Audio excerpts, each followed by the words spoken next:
Welcome to Bikers and Backroads, a podcast discussing all things Harley Davidson. We're your hosts, Jason and Big Z. So sit back while we take this episode and put it in the wind on Bikers and Backroads. Hey, thank you guys again for downloading our latest episode and spending a little time with us. Whether you're a seasoned rider or just dreaming of your first Harley, we think this is a good place for you. We think we have some things to share with you. You can find us on YouTube at our YouTube channel here, Bikers and Backroads. Make sure you smash that like button and subscribe and share our content with all your friends so that we can grow this community. We're also on every major podcast platform that you can get: Podbean, iTunes, Amazon Music, Spotify. So we're just trying to grow this thing. We appreciate all your shares, likes, comments, and we look forward to getting to meet some of you and interacting with you. And we appreciate, again, you spending some time with us. So let's kick back and ride into today's episode. What's up, Z? No, not much. Just ready to be home and ready to be on the weekend. How about you? Yeah, I'm ready to wrap this week up and enjoy a little holiday weekend. We're looking at polishing up this show a little bit. So we're going to start breaking some things into some segments. We've identified some segments and things we planned on talking about. So today we're going to start with our first segment, and it's going to be parts and mods. And today we're going to talk about a recent modification and part we added to Xander's motorcycle. So I'm going to let him tell you all about it. Yeah, so we're going to be talking about the S&S Mini Teardrop Air Cleaner. I just recently put it on my motorcycle. I really like the way it looks, and I also like its functionality and its performance it adds. So the teardrop design has been around since 1975, and it's been the iconic shape of the V-twin performance world. It has the increased filtering area. It comes with a reusable and washable air filter, and it adds about a 14% increase on airflow compared to your stock air filter. Now, install on this was super straight through. Whether you're, a seasoned mechanic and work on your bike every day or every weekend, or if you have never wrenched on anything in your life. The package comes with everything you need, and it walks you through, and there's plenty of, videos from other creators, and even S&S will talk you through it. You just make sure you've used, your gaskets are not, backwards. They're the right side on. And it's about 3 bolts that mount it to your throttle body. And then you put your filter on, and then you have your cover over top of it. So the part itself, I'm really impressed by it. It is well made, and it is also, made in America. So S&S has been around for a long time. They'll probably continue being around for a long time in the future. And we are super impressed and really like their product. All right. So therein is an air cleaner. That's our first part and mod that we're going to talk about. And we're going to try to continue to bring you these things that we either have on our bike or parts we want to test that we're looking to add to. So, the first couple parts we're going to talk about are new things that are on Xander's motorcycle. So he'll get to lead the way on this. We're also going to talk about things we think you need on your ride for safety reasons. And today we're going to talk about a tire inflator. We use a Fantic. It's charged off of a USB-C. It plugs into the wall, and it's easily thrown in your saddlebag. It's a little bit bigger than your cell phone, but we try to keep it with us all the time. And if you're running a tubeless tire, which most motorcycles nowadays are running tubeless tires, that along with a tire repair kit, just a simple plug kit, can sometimes allow you to keep on riding on those long days rather than just having to abandon ship on a simple little thing like something in your tire that could be an easy roadside fix if you have the proper things. So we try to have a Fantic in everything we do. It'll blow up everything from pool floats to auto tires to motorcycle tires, bicycle tires, sports balls. It comes with all the attachments for each and every valve system.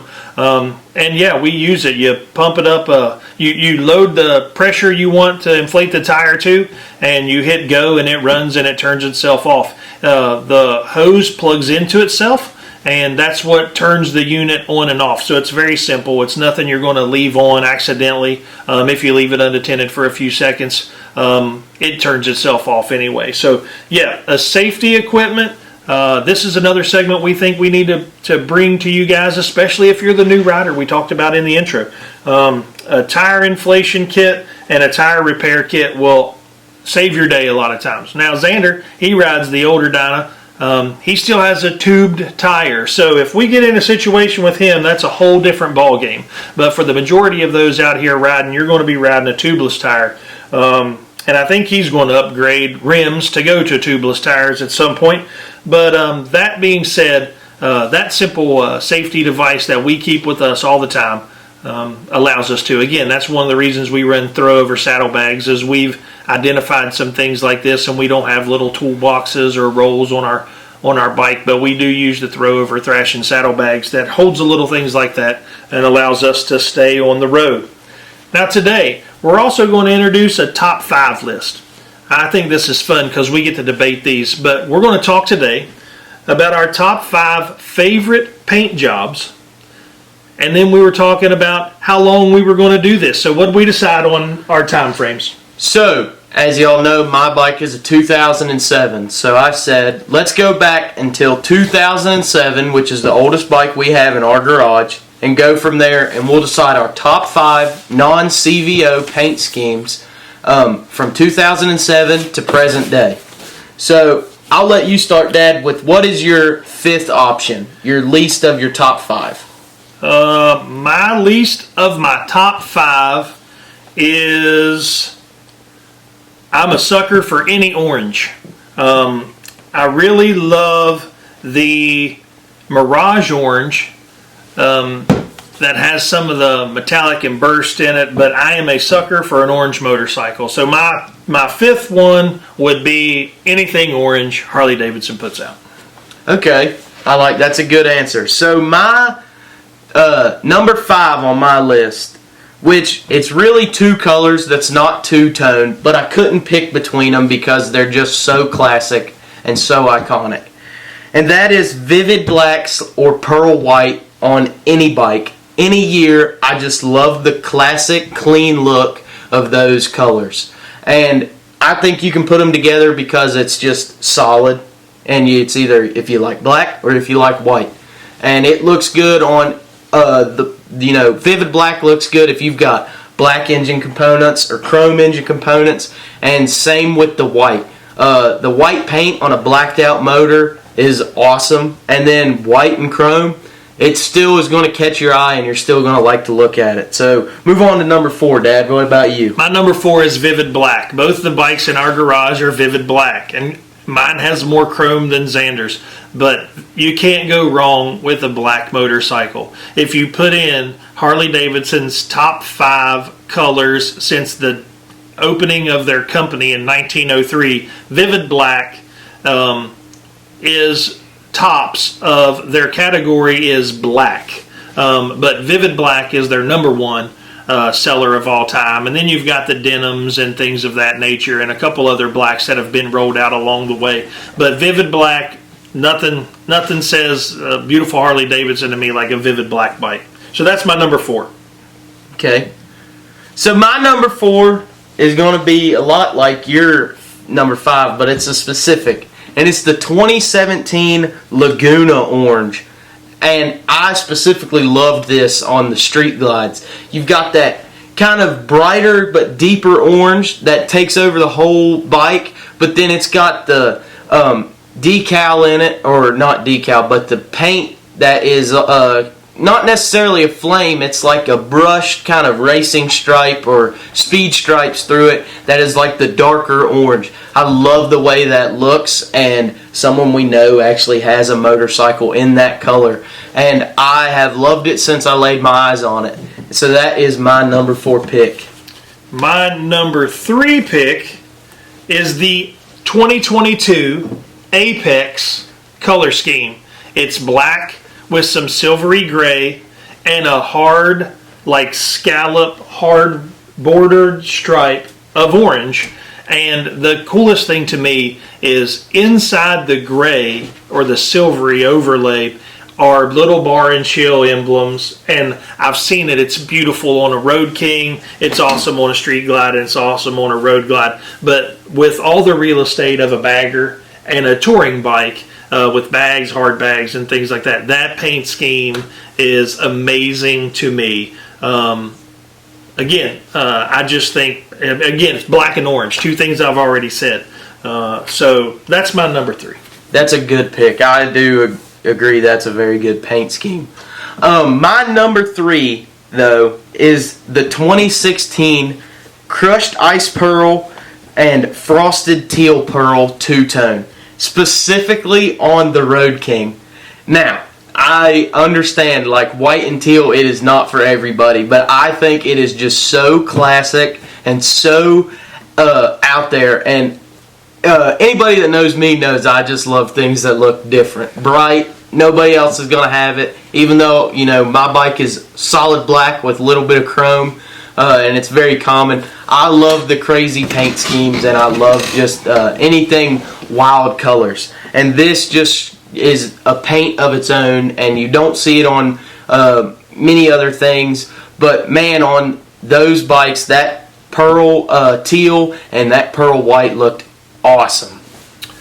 So my number 2 is going to be, and it's been out in a couple years, but it's Snake Venom. And for years you've heard green bikes are bad luck. Green bikes are bad luck. Well, that Snake Venom is amazing. Yeah. It's got the one logo behind it in a ghost looking thing. It's metallic, it's sharp, it's edgy. I just love the way the Snake Venom looks. So my number 2 would be Snake Venom. You know, green's one of my favorite colors, and I so badly wanted to have that paint scheme on here, and it just didn't make my top 5. I was hoping you would say it. But my number 2 is the 2023 Billiard Blue and Billiard Gray two-tone. Two colors that on paper does not sound like they would look good at all.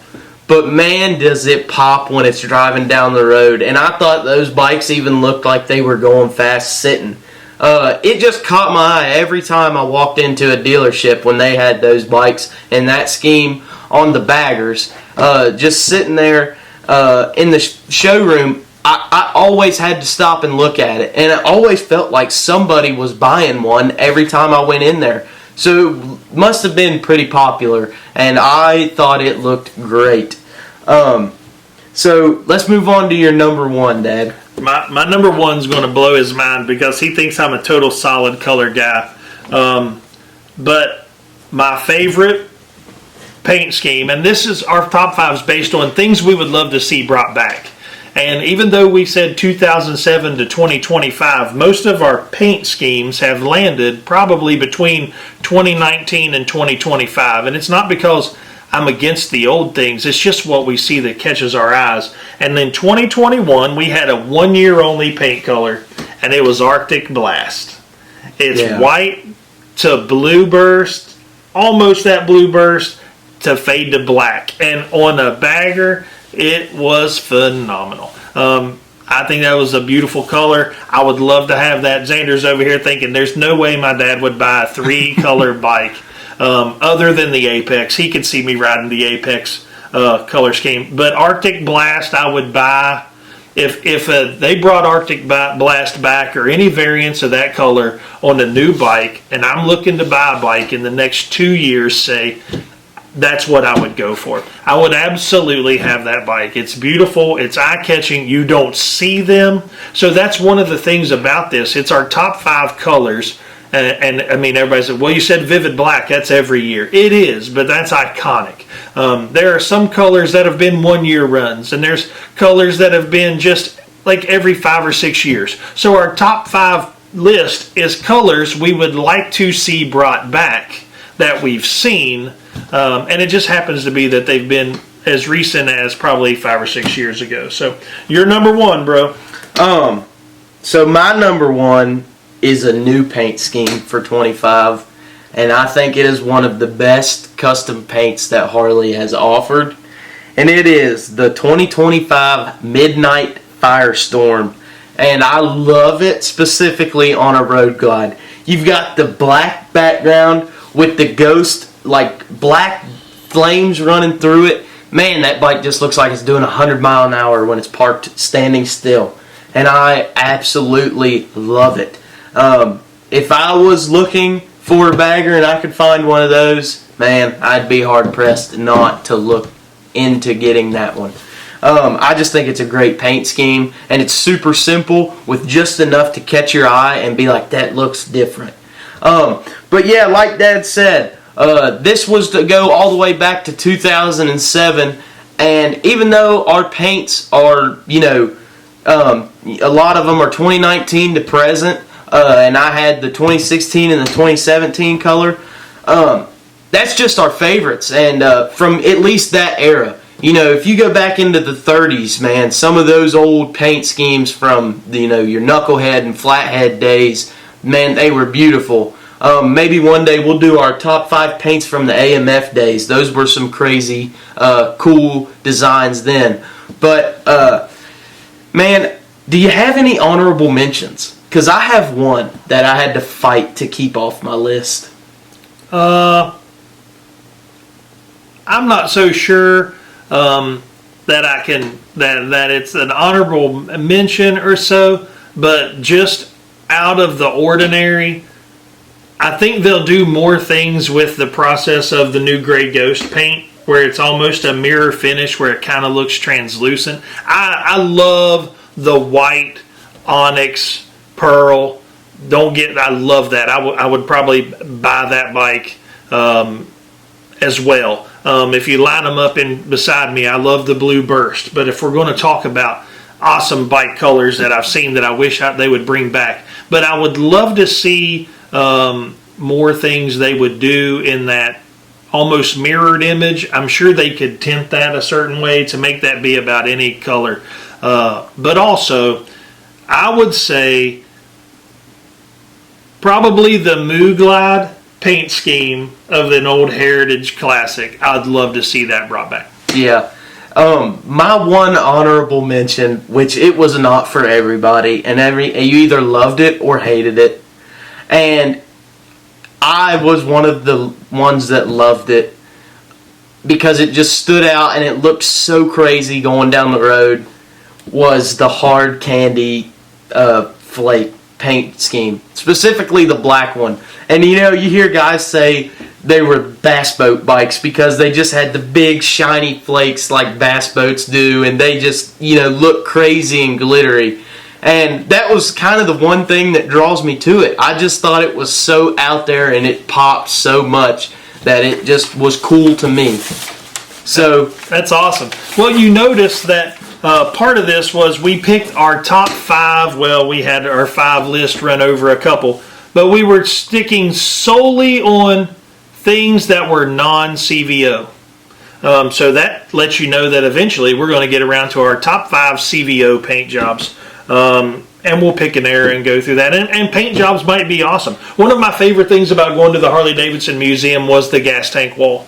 There are so many cool tanks and so many cool paint jobs on that. I could stand there for hours, and we took lots of pictures there and things of that nature. So we enjoyed it a lot. That is just amazing to me. So, any other thoughts on the paint? No, I mean, I think Harley-Davidson's got a good thing going for them right now with their paint schemes. I mean, as you saw, our top 5s were a lot of the recent. I mean, so if they would continue to keep dropping crazy paint schemes and they keep going the way they're doing, Dad touched on maybe seeing some more out of the way they make the Gray Ghost, if they can turn that into a little bit more, or tint it, or even somehow make a mirrory finish of a color on more bikes, that would be awesome to see. So I think Harley's got a good thing going with them. Harleys are always going to have good paint colors, but the more we see some, the more we're going to see just how well they're able to perform and design these paint colors. Okay, so now we're going to move into a little local Harley news. A segment we're going to try to roll through is some new Harley news, whether it be corporate, local, things going on around us. But on a kind of a sad note for us is End of this month marks one of our local dealerships closing its doors. And we live between Huntington and Charleston, so we are between Black Sheep Harley Davidson, and we're between Harley Davidson of West Virginia and South Charleston. Well, this weekend marks the closing of the doors of Harley Davidson of West Virginia. And you say, well, how long was Harley Davidson of West Virginia open? It was open 51 years. It started out as Dennis's Harley Davidson by Dennis DeFilippo, and it started in 1974. It was acquired by the Cole family of Harley dealerships, which also now owns Black Sheep in Huntington, and there's dealerships in Bluefield. And yeah, Cole Harley Davidson in Bluefield is the first shop of the Cole family dealerships, which is also a really cool dealership. So they have multiple dealerships in their circuit. So they're going to be closing Harley Davidson of West Virginia and moving the South Charleston things down to the Huntington area. And what we understand is they're planning on building a new dealership somewhere that's going to be more visible from an interstate per se, because that's Harley's vision for dealerships these days, is to be visible from highways. The Huntington dealership sits downtown Huntington. The South Charleston dealership was off the interstate in South Charleston. The foot traffic in the Huntington store, I think, is probably better than the South Charleston store, just because you have the university, you have a couple other cities, you're on the border of Kentucky, you're on the border of Ohio, so you have a region that will occupy and use the Huntington store. But yeah, so that's kind of sad for us, because that means some cool backs of t-shirts and some cool logos are going to be going away. So if you have your Harley Davidson West Virginia merch, you hang on to it, because you're not going to be able to get any of it again. So what do you think, buddy? Yeah, I mean, it's sad to hear the shop is closing, because it's been around for so long. And, I believe that's where my first ever Harley Davidson t-shirt came from, that I purchased for myself at least. And I've been to that shop many, many times. I've bought a lot of parts and simple, runs for I need this gasket, or hey, I need spark plugs for my motorcycle. It's been there, and it's been a quick and easy get to. Now, Huntington shop has also been the same for me. So I've got a lot of time spent personally between both stores, and we've built relationships with people that work at both shops. And it's sad to hear that the shop is leaving, just because solely it's been there for so long, and the community around it has accepted it, and they've done a lot of things in Charleston. Your Saturday events, like many Harley dealerships do. They've been doing that since the 70s, like you said. So it leaving is kind of a door closing, but also the opening of another door that could lead to bigger and better things with the merge of the Huntington shop and the Charleston shop. And from both shops, we've heard, the rumors of what could be coming from the new shop that they build, that could be visible from the interstate. And where it's going to be, we don't know. There was rumors of where it was going to be, but apparently that plan fell through. So, the future is big, but right now the door is closing on that shop, and we hate to see it, but we're also excited to see what comes from it. We'll keep you updated on how that goes. But yeah, if you're listening to this and you were thinking, hey, I'm going to run to the Harley Davidson shop in South Charleston, and you're after this weekend, and we're filming this today on August 28th, don't be headed to South Charleston, because we were there last weekend and the store was kind of empty. All their inventory, they've already started tagging to move to Huntington. Unless you're a 4X or larger t-shirt, there wasn't anything there for you. All the regular just Harley labeled merchandise, there wasn't any major sales on that. No helmet sales, no footwear, jackets, nothing like that. The biggest things they were purging were things that were logoed with the Harley Davidson of West Virginia, their tag. So yeah, we'll see what happens, and I think it's exciting, because if they do build a new dealership, the plans they have for it and everything they want it to encompass is going to be an awesome thing for riders, enthusiasts, and just people in the community if they give it a chance. Okay, so for our next segment, we're going to talk about some rides. And we live in West Virginia. There's some of the most beautiful riding in the country here. And recently we did the ride of US Route 60. We started at where we live from our driveway. We pulled out and headed up US Route 60. And we went towards Hawk's Nest. Now, people come all the way from around the country, and we've even heard of some people coming from around the world to come ride this specific ride. You go past some falls, you run past up along the river, and you go to the scenic Hawk's Nest overlook. From there, you go through there, and we went up through Fayetteville. But to get from Hawk's Nest to go to Fayetteville, you cross over the famous New River Gorge Bridge. That's right. So when we did that New River Gorge, that was cool. I'm of age that I remember my great-grandfather telling stories of watching them build that bridge. And to think that I rode a motorcycle across that bridge, that he would go up and sit and watch this equipment and these people hang out off harnesses and build this bridge in our state over that gorge. The fact that we rode motorcycles over that was so very cool. We went on down the road there a little bit, and we went into the historic town, which is a tourist haven nowadays, of Fayetteville. And in Fayetteville, you're going to find many little antique shops, little local shops, eateries. We ate at a place called Secret Sandwich Society, which is a destination around here. People want to go to Fayetteville and see the New River Gorge and hike down in the trail and see the New River and go eat at Pies and Pints, where they want to go to Secret Sandwich Society. So we were able to do that. How'd you think that went? What'd you think of the ride? That was personally my first time making that ride. And you had years of experience on it from your days on sport bikes before I was born.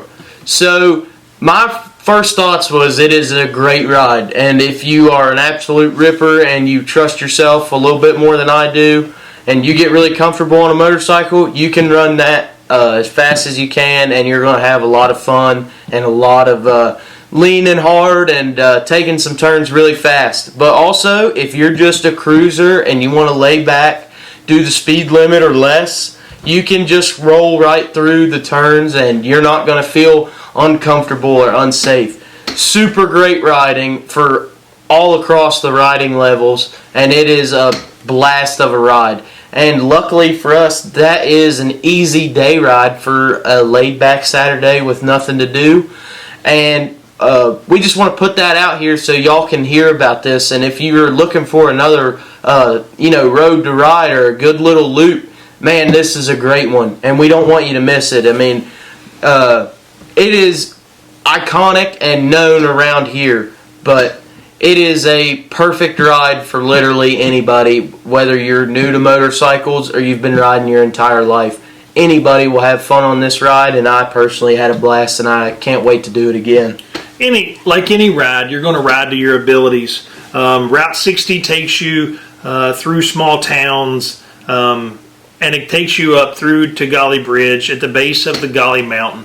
There are plenty of gas stops. We stopped at a little Sunoco and right there at the bottom of the mountain and filled our bikes up, got a drink, got off. From our house to there, we had ridden a little over, maybe an hour.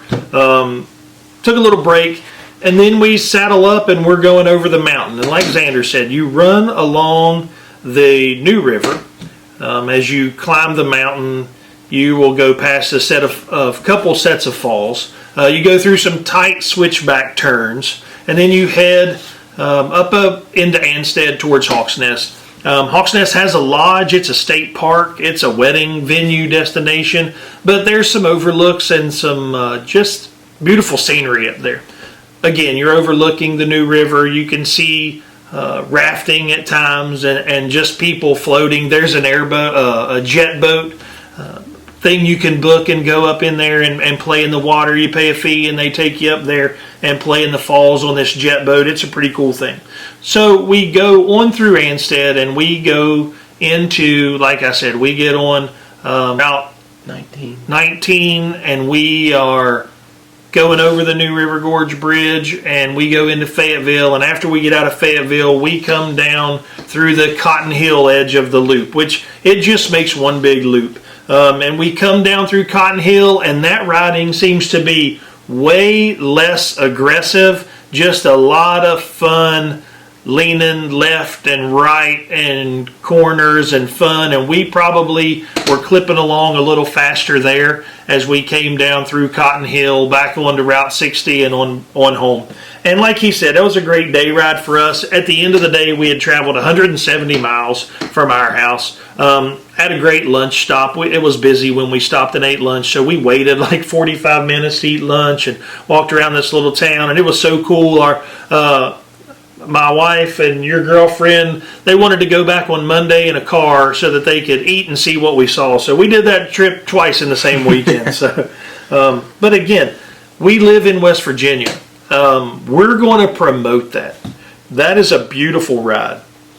And once you get there, you could have ridden where we came out of Anstead and turned right to go across the New River Gorge Bridge. You could turn left and go into Summersville and go to Summersville Lake and spend the day, which is the largest lake in our area. You could ride on 19 and come out on Interstate 79 and head on up towards Morgantown. You could do 19 the other way we came and come into Beckley, and there's beautiful riding there. At that point, you can go into Oak Hill and things of that nature. So there's a lot to be put with that loop. But if you're just wondering about some riding, we're going to talk. And hopefully one of our top 5 lists coming up is the most scenic routes to ride in West Virginia. And hey, we're getting ready to be in September, so some of this riding is going to get beautiful as the leaves start to change, and I don't want to miss that. I want to take off and do that again in a day.